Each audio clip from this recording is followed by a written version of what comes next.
Hi, I did a little video today for you. I took three 0402 LEDs, attached them to a small connector board, soldered them with an inappropriate flux, and I want you to look at those LEDs. And I'm just going to run this pin around the board here and there to show you what can happen if you use the wrong flux. The other thing that's going to happen is I'm going to cut those wires short because that flux has gotten up inside them and it'll eat the wire away eventually.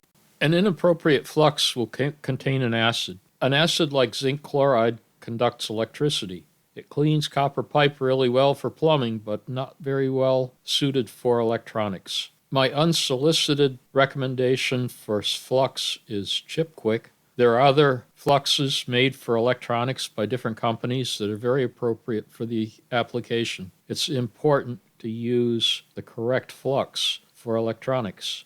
Hope this helps. Have a good.